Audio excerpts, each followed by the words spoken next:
forevermore. Do you know what that means? If he healed then, he can heal now. If he delivered then, he can deliver now. Look at your neighbor and tell him, neighbor, if he healed then, he can heal you now. If he delivered back then, he can deliver now. Do I have about 25 people who know that Jesus still has the power? Ain't God all right? He healed the man, but I still thank God for these 4 men. I thank God that these brothers saw the condition of their little brother, and they carried him to where Jesus was. I want to tell you, we need that kind of attitude in the church of God, because we've gotten too selfish. We don't come to deliverance service unless it's for us. We don't come to the altar unless it's something for us. But let me ask you a question. When is the last time you stood in the gap for somebody other than yourself?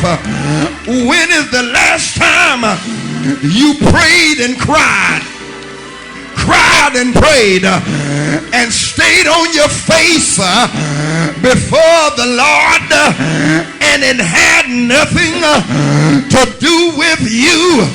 Shake somebody's hand and tell them, neighbor, I need somebody that when I'm down, I need somebody that when I'm going through, I need somebody that when I'm depressed, will you stand in the gap?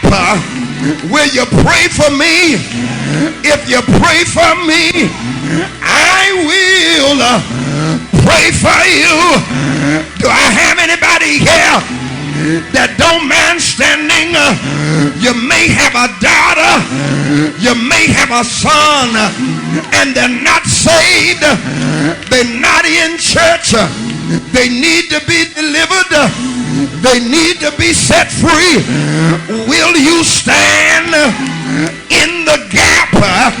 Will you stand before the altar and say, Lord, this prayer ain't for me, this plea ain't for me, this petition ain't for me, but I'm standing in the gap.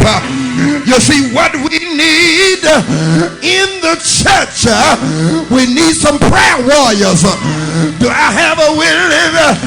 We need some people who know how to fast. We need some people who know how to pray and get a prayer through. Ain't God all right? And somebody here tonight knows that when you go to Jesus and you go to him right, he will answer your prayer. Won't he do it? I said, won't he do it? Is there anybody here that's ever tried him and know he will? Have you tried him? I'm not talking about playing with him, but have you really tried him and you know he will bring you out?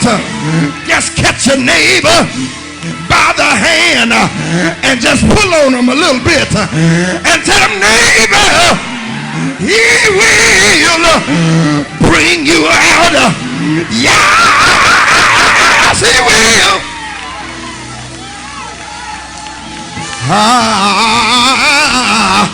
Won't he do it? I believe I got a witness here that know he will. Won't he pull you out? Won't he bring you out? Won't he heal your body? Won't he set you free? Won't he do it? But the good news is is that they heard that Jesus was in the house. I got good news. I got good news. I got good news. Got good news. And the good news is tonight that Jesus is in the house, and whatever you need is right in the house. What do you need? Do you need joy? It's in the house. Do you need peace? It's in the house. Do you need love? It's in the house. Do you need salvation? Shake somebody's hand and tell them, neighbor, whatever you need is in the house.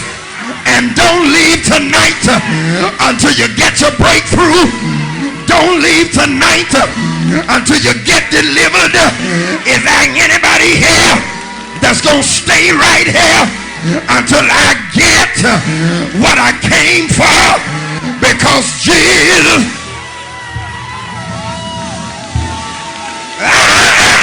Jesus, yeah,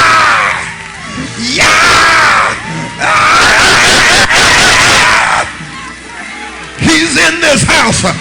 Is there anybody here that know he's here? High five 2 or 3 people up and tell them he's in this house. He's in this house. How do you know, preacher? How do you know he's in the house? Because I feel him in my hand. I feel him in my feet. I feel him all over me. Is there anybody here that feel him? Is there anybody here that can feel him? Is he in your heart? Won't he make you run? Nobody behind you.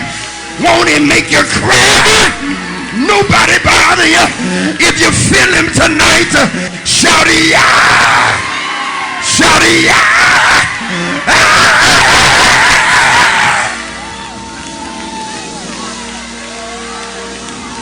Hey, hey! He's there!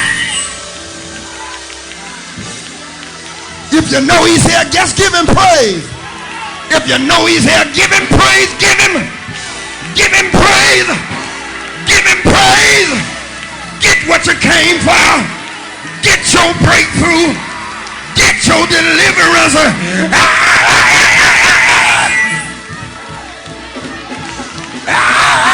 He's there. Hey.